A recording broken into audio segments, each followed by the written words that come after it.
everybody. Welcome to the OnStage Blog Podcast. We're so excited to be here today talking about all things theater. We love doing this, our second episode. And I'm theater critic Rachel Wagner, and Chris Peterson is here. Hello, hello. Welcome back, I guess, for our second installment. I love it. This is fantastic. Yeah. We're on a roll. Yeah, we had so much fun doing the first one and seeing the responses and people talking about it.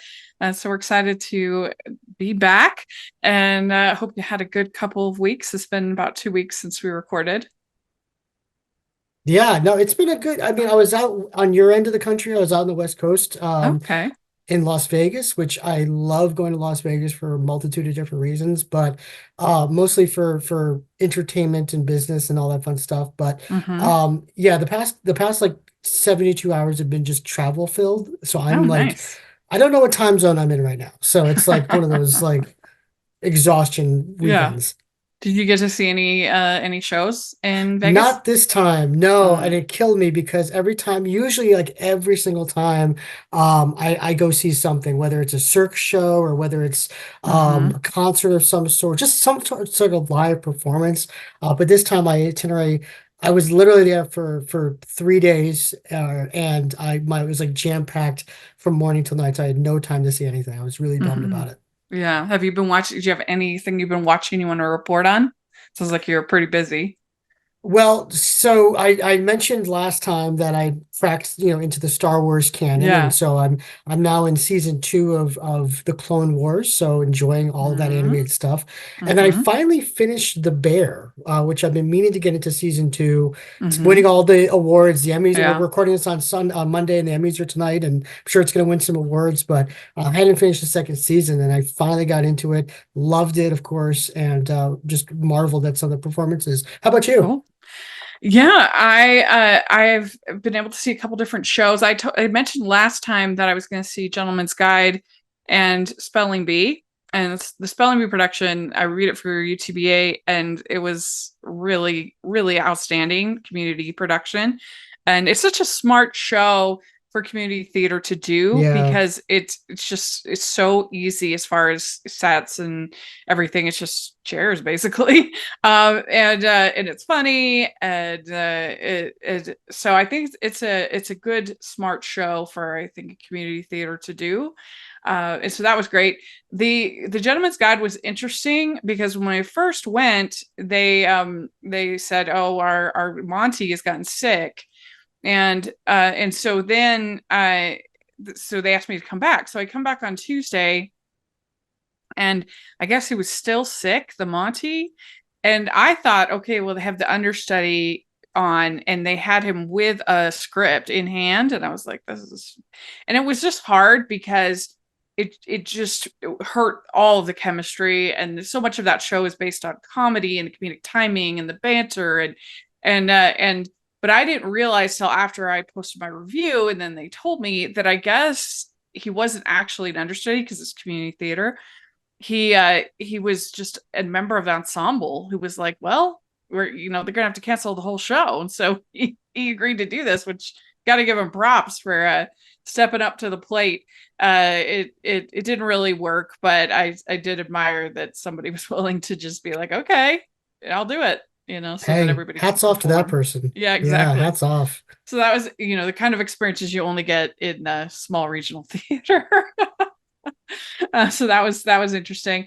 I also saw, as far as an equity production, I saw a play called Native Gardens at Pioneer Theater Company. I have my review on racelsreviewstheater.com, and this I really enjoyed it. I was a little nervous going into it because I was like, oh, this thing's going to be really preachy, kind of a play, because it's about these two neighbors fighting over this sort of border, the fence, a line of their properties. And but it was actually, I thought, pretty fair and well-rounded and funny. And the kind of what I admired about it is the playwright took jabs at everybody. There were jokes about Democrats, jokes about Republicans, jokes about, all different things, old people, young people, and so that made it funny, because you didn't feel like, oh, it's kind of preaching at me or trying, Mm. with a heavy-handed message. So I actually really I enjoyed it more than I was expecting. That's So awesome. Oh, that one was more good. thing I meant to mention. Yeah, I was watching Broadway HD last week, and I don't know if I mentioned this. My wife and I watched Titanic, which is on Oh yeah, I the want to see musical, that. which is great, by the way. It's a Yeah. UK touring production. It's a pro shot. It's fantastic. I love They Titanic. just It's one of my added that. favorite shows. Yeah. Yeah, it was just a couple weeks ago. Well, shame on me. My wife was like, "Wait, there's a musical based on Titanic," and I had to like swallow the Yeah. shock that I was like, oh, you have no idea that there's this that predates, by the way, the James Cameron Yeah. film. Um, and I was like, shame on me for not introducing you to this musical in the almost 20 years that we've been together. Yeah. Um, but we had a great time. I Yeah. love that musical. So it's a great pro shot if you get a chance to watch it. Yeah, I've seen the musical before, but yeah, I haven't watched that pro shot. I wanted to, but I missed it. It was only in theaters, I think, for the one night Fathom event. And I had missed it. The other thing I really wanted to talk about, and I'll mention it again when we start talking about underproduced shows.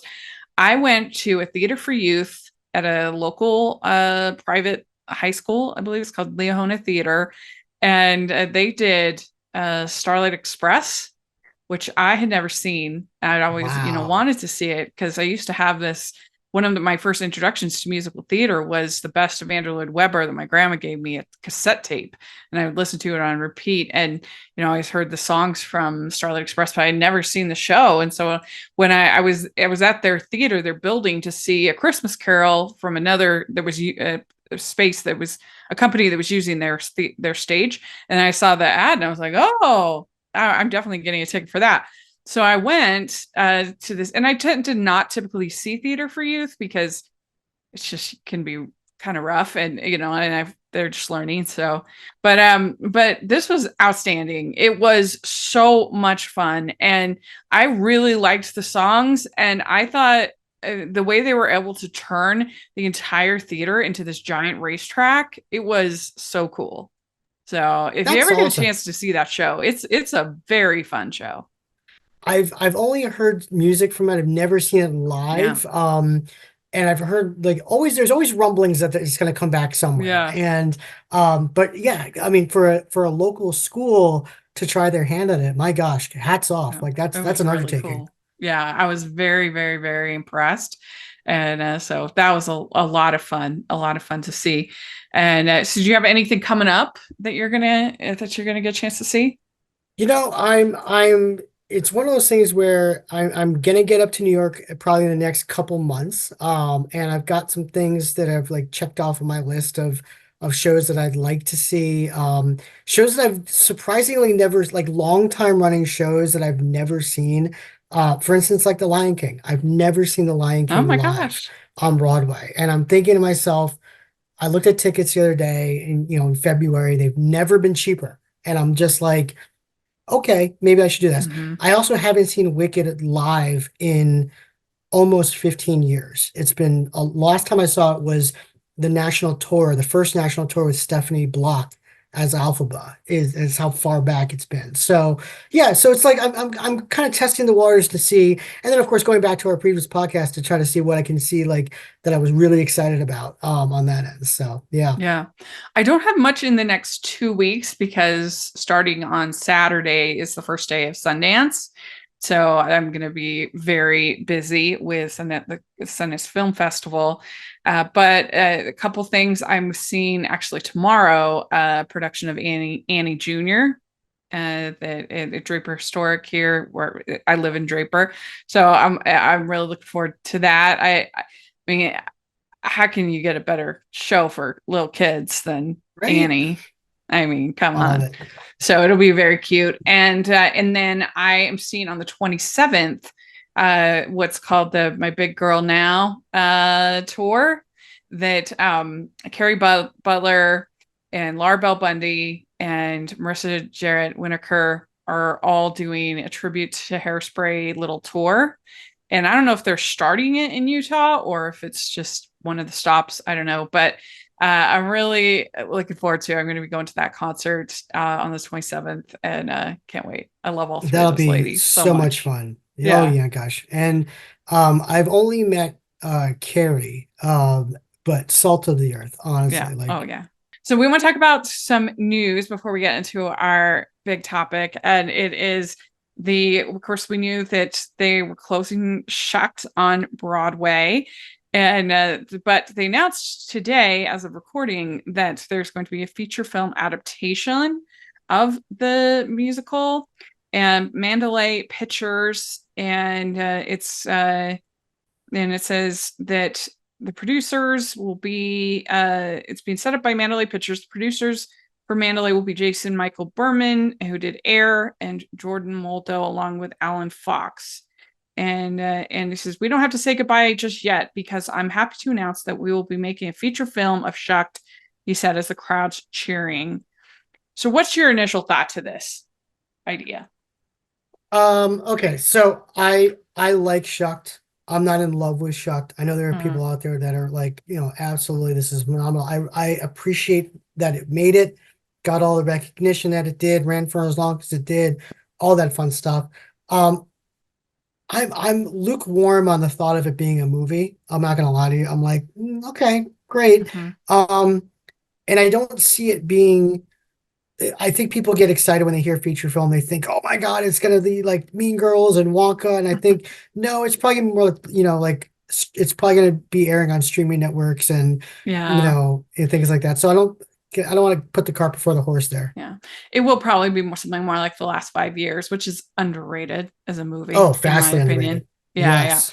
But I don't think that this is a good idea. I think this is a kind of a terrible idea for a lot of reasons. First of all, I think that the plot of Shucked just don't see how it could really translate to an interesting movie, because the basic plot has been done to death in motion pictures.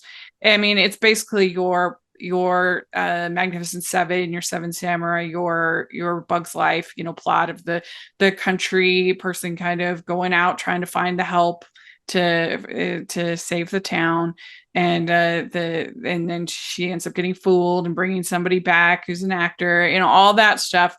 The plot is nothing special. The thing that makes Shucked fun as a play, and I got to see it when it was doing its Broadway tryout in Salt Lake, which more companies should do their Broadway tryouts in Salt Lake, because we have an incredible scene here. And that was just really fun. I still never got to see it in New York, but it was fun to see it in its Broadway tryout. And the thing that makes that show successful is it does have some fun songs, and it is super punny and will make you laugh, right? But how do you translate that in like those kinds of puns? I just don't see how that can really be successfully translated into a film. And I remember when Shucked sang at Thanksgiving Day parade, this last Macy's Thanksgiving Day parade, there was this whole thing on social media of people like, why are they singing about corn? What's going on? Why am I listening to like people that don't know are just like, what is this song and what is going on? And so I just don't think it's a good idea. Yeah, we'll see. I mean, I kind of feel the same way I did about when I heard the news they're making a movie of The Prom, where I was like, I love this musical, but I'm very hesitant to get excited about this movie. And sure enough, I was right, because I hated the movie of it. So, but that's another topic for another day. Yeah.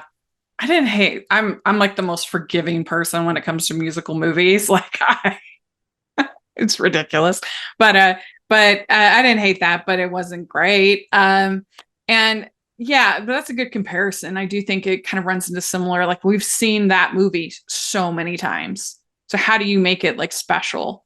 But I think that Shucked, it's even more so because the whole appeal is about the puns, and I just don't see how that translates to a movie. I don't know. Yeah.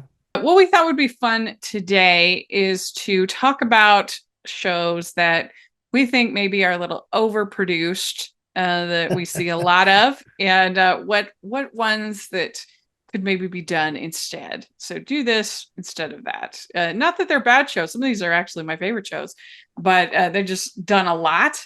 And the way that I kind of came up with my list was looking at what had been reviewed at Utah Theater Bloggers Association, and also my friend Megan Gutierrez, who runs Utah Theater Lovers, which is a great site for theater lovers, that not even just Utah, anybody can join and talk about all things theater. It's a really great Facebook page. And they have, for people local, they have monthly activities, and then they have twice a year New York trips and things like that. So it's great. Anyway, she has an ongoing spreadsheet that she keeps of shows in Utah that she keeps track of. And so I was looking at hers from like 2023 into 2024. And so that's kind of how I figured it out. And I wonder if you can guess, what is the show, at least in Utah, that is done the most? Oh, Yeah. that's a great question. Oklahoma. No, it's actually it is actually A Christmas Carol is the most Oh, done okay. show. Yeah, that Yeah. makes sense. Yeah. Yeah. I was gonna say Book of Mormon, but that's not produced at all. So it's like that's So yeah, Christmas Carol it was done 16 times in Utah in that time period. Yeah. Various versions of Christmas Carol. There's a bunch of different they ones. love their Ebenezer Scrooge in Yeah, Utah. they That's do. fantastic. They really do. And it is almost a guaranteed moneymaker for a company. I totally understand any company that puts on Christmas Carol, because I mean, like these two very large companies, Hale and Hale Center Theater Orem. I mean, they barely can find enough time. They just keep throwing more and more and more and more times. I think they have it like 5 times on Saturday. I mean, it's a big moneymaker. So, you need some of those, so that it allows you as a company to be able to take some risks and do some shows that might not get the crowds. 100%. 100%. Yeah. I'm shocked when more theaters don't do holiday theme shows around the holidays. I'm like, well, you're just missing out. Like it's, right. Yeah. Then, and again, this is going off of Utah, so there are going to be some different things that might not be as popular other places. But the next one was Into the Woods. 8 productions of Into the Woods. Wow. And it's kind of a little bit of a meme on my Twitter, that because I don't love Into the Woods. It's one of my unpopular opinions. And I admire it in some ways. It obviously has good things about it, but I don't love it. And it just, you can't get a season pass to any company here without having to see Into the Woods. It's like, oh. It is one of those shows, and I don't know if I kind of feel the same. It has better moments than the entire, than watching it from start to finish. Yeah. I feel the same way about Rent. Rent is all about great moments rather than sitting down and watching it start to finish. So I guess, I mean, we'll do a whole episode eventually on unpopular opinions. I think the thing about Into the Woods for me is that I don't think that the subversion in the second act is really that satisfying. I understand why people that love it, and I get it. But for me, I think the hope and the messages of the actual fairy tales is more moving than, oh, look what happens when dreams when dreams come true, when things don't work out the way they, it's like, yeah, we all know that. Okay. So I don't know. I just don't love it. But I understand why other people love it, and it's very popular in Utah. So we'll talk more about that. And then I think this is because of the live action film. Last year, there were 6 versions of The Little Mermaid local. So I think it was just in the in the air. I think right you need to go back and research, like when the Beauty and the Beast movie came out, and see like that following year was Beauty and the Beast produced all over the place. But that makes sense. Which is another show that I don't love. I love the movie, but the Broadway adaptation is not my favorite. Not for me either. No. Just the whole thing of like, they have to make Ursula and Triton related, I think is dumb. And why did they have Flounder in love with Ariel? That was weird. Just some of their choices I don't understand. And all the new songs. Yeah. I was one of the unfortunate souls that saw the original production on Broadway. And it was, I don't know if you ever heard this story. It was directed, the first director was a director from opera and never had directed Broadway shows before. So it was very, Yeah, the staging was just so weird. So they fired that director, brought in a new director, and it just didn't really improve much about the show. Yeah. So I don't know. It's fun enough. I saw it a couple of I saw it a couple I saw it a couple of times last year, and I enjoyed it for this original stuff, and so some of the having the characters on the actors on like wheelie shoes and scooters, that was clever. There was some fun stuff about it, but I don't know. Yeah, I don't love it. And pretty much almost all of those Disney adaptations, the new songs are like, not great. yeah, There's yeah, a I'm with you. reason why they didn't have them in the movie. They're not necessary. Yeah. Exactly. Um, and this was a surprise to me. There were actually six productions of The Secret Garden, Hmm. which has kind of surprised me. I don't know why that was in the air here in Utah. I like that show very much, but that just kind of surprised me. I wonder if it's because Marsha, oh gosh, I forgot. Yeah, Marsha Simon Hmm. passed away.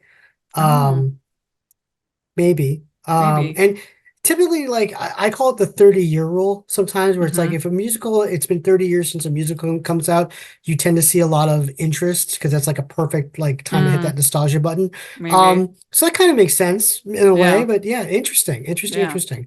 And then the last two that were the most popular is Mary Poppins and The Music Man. Those were the Those make most. sense. Mary Poppins, I also don't love that adaptation. I No. really hate the addition of the nanny. It completely changes Mr. Banks' whole arc. All the new songs, I'm not a fan of.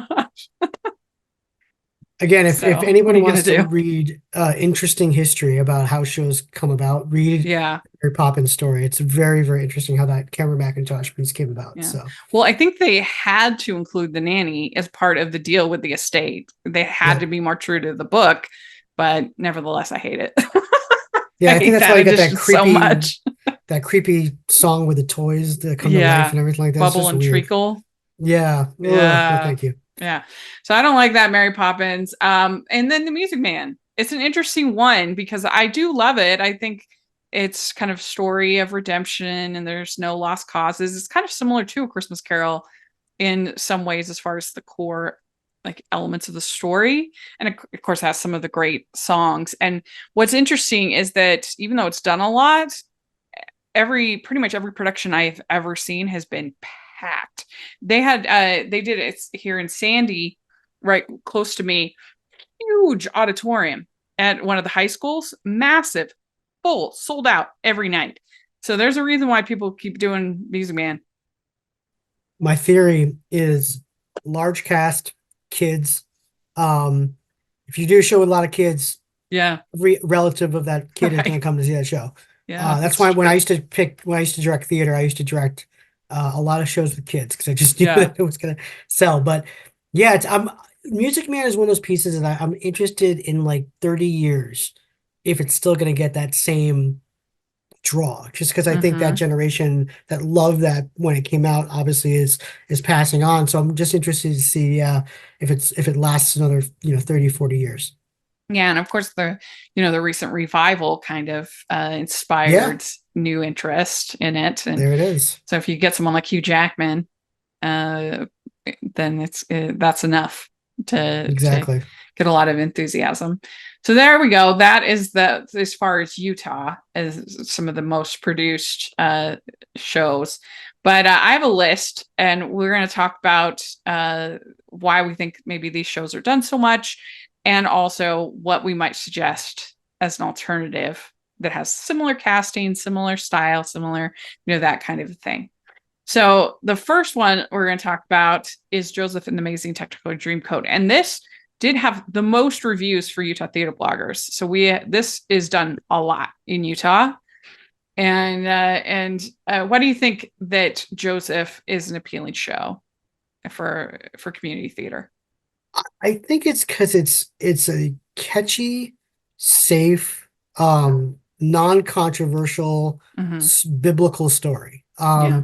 I think a lot of times when you're doing some of these stories that are based on biblical tales, you get the Jesus Christ Superstar, which is obviously very like, oomph and Right. very controversial. And a little bit of that is also same with Godspell too. So I think Joseph has a little bit more safety. I think it's a poppier score. I think it's one of those shows that um yeah, has positivity surrounding it. So Mm-hmm. I think that's why so many theaters choose to do it. Yeah. It also is a show that has a ton of solos. And that's Mm, great for community theater because not only, like you were saying, that family wants to come out support their family, it's more exciting for a family to be like, oh, we can see him or her actually singing a song in this show. And there's just so many solos and so many ensemble group scenes. And so I think that's why, and it is just so bubbly, and the songs are very fun. So I can see why it's done so much. But I think as an alternative, I just talked about it. I think Starlight Express, people should look into that. It is very similar as far as the you're introduced to characters, you hear a little bit of a song from the characters, and it's very similar to Cats in that way as well, as far as Andrew Lloyd Webber. And like the plot, there's not like a whole lot of plot going on, but it's all about the spectacle and the bubbly songs and getting introduced to all these fun characters, and it has the added addition of this cool like skating racing kind of component to it. And I just thought, oh man, I wish that more people took the risk of doing. I'm sure the skating thing is scary, but I wish that more schools and companies did Starlight Express, because I just was so excited about it. yeah, I'm right there in the same boat. And I think about like, okay, taking all the reasons why you're doing a Joseph and trying to find like the same either positivity, same style of cast, type of show. And the first thing that came to my mind, honestly, was How to Succeed in Business. If you want Mm-hmm. something that's positive, that's funny, that's light, has strong solos, like you just said, on that end, and some really funny moments and things like that. That's a great show that really I think is going to give people a lot of entertainment. Mm-hmm. Different type of score. I mean, they're both kind of jazzy in a way, but like, I think yeah, if you're looking to kind of mix it up, and also with Joseph, I mean, my gosh, if you have a lot of men that are available to be in these shows, How to Succeed is a perfect cast replacement for that. Yeah. Yeah, that would be a fun one. I also thought of Children of Eden, which I don't know why that isn't done more here in Utah. It has those biblical vibes. It's got that same kind of pop infused Oh my score, gosh, and yes. yeah, it's really fun. That So, I think, yeah, everybody I've ever talked to, I wrote an article a couple of years ago asking like, why isn't Children of Eden ever made it to Broadway? And the answer I got from everybody was it's because it's got a cast of 75 people. That's why, right. Chris. And I'm like, okay, fine. It's But still kind of surprising to me, given how popular Wicked is, that nobody would have wanted to just roll the dice on a Stephen Schwartz exactly, musical. exactly. Yeah. Oh, but I think both that would be, yeah, Children of Eden, another incredible score. Hmm. Absolutely, very Hmm. underrated. All right, next one we're going to talk about is The Sound of Music. And I think that this has the clear community appeal of, like you were saying, lots of kids involved, of course, and everybody loves the movie. At least Yeah, most people I know love that movie. and I have a special soft spot for The Sound of Music. It was the first high school show I was cast in and things like that. So obviously, like, I've got some really, strong feelings there. But yeah, to your point, it is ridiculously overproduced. When I used to live in Connecticut, it was produced pretty much once a year by some theater, and that's a small state. Hmm. And so you just kept having like almost traveling productions of Sound of Music. And so, yeah, I'm right there with you. It's way overproduced. And I think that part of the problem sometimes with Sound of Music is because the movie is so beloved. When people actually see the show, they're like, "Oh, I don't like this as much This is because it's different. not." Yeah. Yeah, it's different. Yeah. So, what would you do instead of Sound of Music? So I thought about this for a while, and interestingly enough, we've already talked about it. The first choice would be the Secret Garden, another great show, classical score, children at least 2, three. You could probably get three there on that end. So that'd be a strong one. Also, again, like we talked about it earlier, but I don't see Beauty and the Beast produced as much locally in this area as I thought it would. Again, another classical score, great recognizability on that end as well. But I think if you're looking for like that, like give me something that's like a true kind of replacement for that epic, like give me that epic music that we just love hearing from from a classic Roger and Hammerstein's. Trying to think, Big River. I'd probably go with Big Mm-hmm, River. mm-hmm, Honestly, I thought about this. I was just listening to Big River a couple weeks ago. Another great show that I don't see nearly produced enough, and I think it opens up obviously the door for more diversity of a casting there as well. I mean, mm-hmm, I'm one of the weirdos out there, and I really do mean weirdo, where I say The Sound of Music is one of those musicals that I really feel should always be produced with an all-white cast because you're actually portraying an actual family that was going through actual things where your race mattered. mm-hmm, And for better or worse, it should mm-hmm. always be played by white people. And so, but yeah, so doing something like Big River, I think would be an amazing opportunity there. Mm. How about you? I've seen people Hamilton it, with the casting, and I was okay with that. But I see your point as well. I would probably pick something that I think has a similar classical roots, something like either My Fair Lady or Camelot. I think isn't done. Neither of those are done as much, and I guess they both had Julie Andrews at one point, so you think of them. Um, but uh, but I think that both of those, it's tricky on any kind of classic show is going to have its like cringy kind of parts, but you can work around it or just deal with it. Absolutely. It's still worth doing some of those shows. The King and I, it's has its cringy parts, but has some of those classic feels in Rogers Hammerstein that you could do. I would love for some of their more obscure shows to get done. I don't know if they're even available, but something like Flower Drum Song, I would love to see that done if it's available. It has some really cute songs and Absolutely. State yeah, Fair is another one that I never see yes, people do mm-hmm. State Fair. So, absolutely. Yeah. Yeah. So next we have Newsies, and this was one that was brought up when I asked on my social media. People said, "Oh, Newsies has done so much," and I agree, it has done a lot. I do have a great nostalgia for it, which is partly why it's done so much. And again, also that getting youth involved is a good thing. What do you think about Newsies? Again, another movie that I have a soft spot for because I Yeah, saw that when I was in fifth grade, and I'll be fully transparent. I saw how the girls in my class reacted to seeing the guys dance and sing, and I yeah, said, "Ooh, right, yeah, okay, they think yeah, they think they're the cat's meow. Let me get into this thing called theater then." So I owe a lot of my involvement and passion for theater to Newsies. But to your point, yeah, it is ridiculously overproduced. I mean, it is one of those shows that I see every year at the Jimmy Awards. Someone singing Santa Fe, or every year I see a high school up for awards that is like Newsies and things like that. Um, and again, to your point earlier about some of the other Disney shows, when we make them into these full-length musicals and we start adding songs to them, it's just the inconsistencies of the yeah, quality is off, and that's just yeah. one of those musicals that really does it. For me, it's like if you're in a situation where you're thinking about doing Newsies, and whether it's a high school or whether it's a community, and again, you have the men and the boys to be in the show.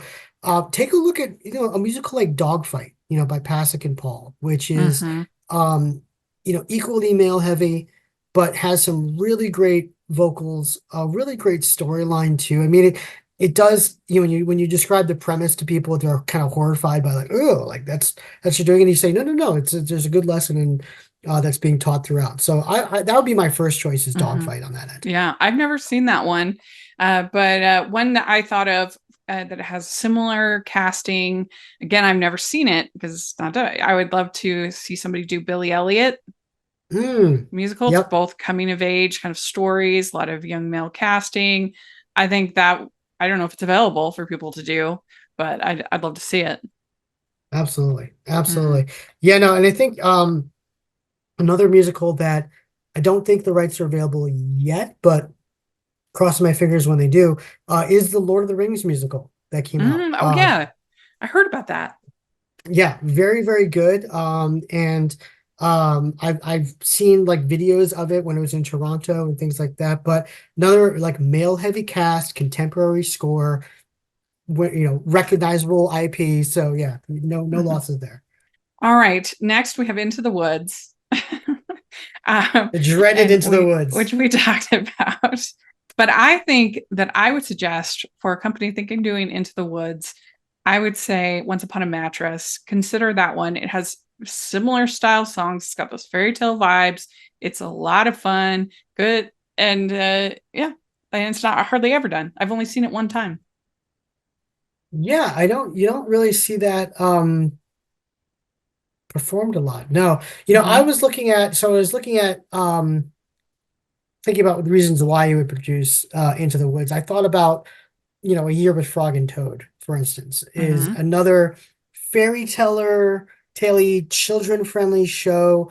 Not necessarily the cast, but like you could take your family to and go see it, so to speak. That's a good one. I also thought about the musical Ruthless. I don't know if you've ever seen Ruthless, but it's again another uh, kind of like contemporary type of score. So it's a little bit different than Into the Woods, but has some great parts for kids in it as well. So that would be another one that I would definitely take a look at. And then Hmm. finally, another one that I really love that definitely is not produced nearly enough is a musical called Violet, which is a Janine Tesori musical. Hmm. Again, completely different type of score, but large cast, great storytelling, wonderful melodies, and doesn't have like a convoluted act two. So yeah, Violet I would definitely check out. Never heard of that one. Oh, and one more. Sorry, Honk. If you've ever seen Honk, um, it is a musical based on The Ugly Duckling. And again, large cast, lots of kids in it. Really, great melodies on that show. Did it in college, absolutely loved it. So definitely recommend Honk. Yeah, cool. All right. Next, we have the Adams Family, which was everywhere in Utah, especially not as much last year, but the year before everyone was doing the Addams Family, and it is a fun show. I mean, it's a very fascinating show. We might do a whole episode maybe one of these days on the Addams Family, but of all the different sort of iterations that it took over the years, and then it's become so popular with regional theater. And I think the book does have some problems, especially the end of Act One. That whole full disclosure song makes me it's so long and it's so not for me. So it's not. It's got its problems, but it can be a fun, fun show. And I get why that people have so much fun being in it. I think it's one of those shows that's probably more fun to be in than to watch. But yeah, Adam's Family, I I very mean, it popular. is so popular. I mean, I've seen it four times in Uh-huh. four Yeah. completely different settings, one of which was a small, like black box theater, which really didn't work at all. But yeah, I've seen it done so many times. I tried thinking of a good replacement for it. I think when you're thinking about, if you the reasons why you do an Addams Family, obviously for popular IP, larger scale cast, things like that. So I started thinking about some larger scale shows that really could have some cool elements to them on that end. So the first one that came to my mind is The Mystery of Edwin Drood. Yeah. Is a great musical. Uh, doesn't get It's interesting. It goes through this waves of like it's produced a lot and then it disappears, and it's produced a lot, disappears. There are things that I think get mistaken for being problematic when they're actually not, because they're making fun of problematic things in it. And it has that kind of, I guess, not spooky, but like that mystery type of offbeat comedy route. So that was the first one that I thought of. How about you? Well, one I thought of last year, I finally got to see Rocky Horror Ooh. at Pioneer Theater Company. Obviously, this would be more of an adult, so it's a little more risky, but I really enjoyed it. I just had a blast. They had prop bags that you could buy to interact, and so that is one that I think could be fun with sort of similar vibes. And I think you have something like Sweeney Todd, also more sort of adult, but got some of this sort of horror vibes going to it. I think Gentleman's Guide also has kind of a similar tone going. So I finally saw Young Frankenstein last year, and I think that Oh, could be a good yeah. one, but that show is incredibly hard. Like I was just like, this thing is so long, and every song is like a huge production. And man, no wonder not many companies do this because it's very tough. Yeah, Very and it's tough. same thing with like Carrie too, is like another like if you're going for that kind of horror, scary Halloween time, Yeah. show, Carrie's another good one that has a lot of flexibility in staging to make it really interesting on that end. I was So, like, my back is hurting. The show's just so long. oh, Oh, no, thank you. man, it really, you can tell that Mel Brooks did the adaptation on his baby because he didn't cut anything out, like nothing. Yeah. Love it. All right. Next, we have The Music Man. We talked about it a little bit. And I think that a really good sub out that's not done near as much as Music Man is Annie Get Your Gun. I think it has very Yeah. similar style songs. And in the when they did the revival, I think in 2006, they took out a ton of the problematic elements. So it's pretty good. It still has like a few little things, but so does Music Man. So I feel like it has those Americana feels, those very iconic songs. I think it's a good sub. Yeah, I'm right there with you. I mean, I thought about, and I think again, I think it depends on where you live, if this is overproduced or not. But I thought about a Fiddler on the Roof, for instance, as Mm-hmm. being a good replacement for that. I also thought about um, Man of La Mancha is another one that I'm thinking like, I'm thinking strong male leads, strong female roles, epic score. Not necessarily the happy-go-lucky, if you will, of it as if you're looking for that type of beast. But then I thought about again different style of musical and different leads, but Wonderful Town I think is another great replacement for the Music Man. Again, you're going to get that classical, Betty Comden, Adolph Green type of score Mm-hmm. that I think everybody leaves the theater happy with. Yeah, yeah. Another one I would love to see. I've only ever seen a filming of it. I've never seen it live. Is Here's Love, which is also by Meredith Wilson of Music Man, and it's based on Miracle on 34th Street, and it's really a fun show, and it's beginning to look like a lot like Christmas is from that show. Oh, okay. Yeah, so it's one I would just love. I would love to see it on the stage. So Yeah. then next we have Shakespeare. The most commonly produced Shakespeare is Romeo and Juliet. So if you were going to pick a different, and I think it's clear why Romeo and Juliet is produced so often. It's got all these teen roles, and it's very melodramatic and one they could connect with. But if you were going to suggest a different Shakespeare, what would you suggest? Oh, I'd probably go with the Comedy of Errors. Mm-hmm. I know again. Oh well, let me go back. Let me backtrack because that's you're going from drama to comedy. So let's stick with Mm-hmm. drama. Let's stick with more of the dramatic plays. I honestly, if instead of doing Romeo and Juliet, I think one dramatic piece that doesn't get nearly the uh play it should, at least at a local level, is Othello. I mean, I think it's one of those things where it's like, if you're looking for That that was going to be that my tragic, suggestion, Othello. yeah, that Yeah, tragic romantic story, villains abound. Like, it's I think a great replacement for that. yeah, yeah. I agree. Yeah, I agree. Hardly ever done, but I would love to see that. All right, next we have Christmas Carol. And again, this is a show that just brings in sells tickets and markets your company so well. So I understand. But I would love to see more companies doing something like the Nuncrackers, which is the part of the Nonsense series, but it's the Christmas one. It's really funny and it's got good songs and small cast, and so I would love to see that. I would love to see the best Christmas pageant ever. Sweet, wonderful. It's short. It's only a one act. So Yep. it's great. Yep. That's just nice. Oh, Here's Love, like I said, is underproduced, and it's I think it looks really, really good. And I actually really love the treatment of White Christmas, the musical. I yeah. think it Yeah. elevates the movie.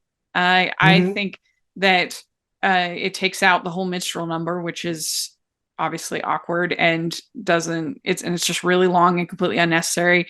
And I think the new songs are pretty good. And I just think it's a very strong screen to stage adaptation, in my opinion. Yeah, I mean, I think if you're looking to do holiday shows that um, definitely I think get overlooked, Holiday Inn is another one. I don't think enough people think of Mimi in St. Louis as a holiday show, but do it. Why Mm-hmm. not? You've Yeah. got some great tunes there. But if you really want to be popular amongst the demographics, find a way to do a concert version of the Muppets Christmas Carol or A Nightmare Before Yeah. Christmas, and then That'd be fun.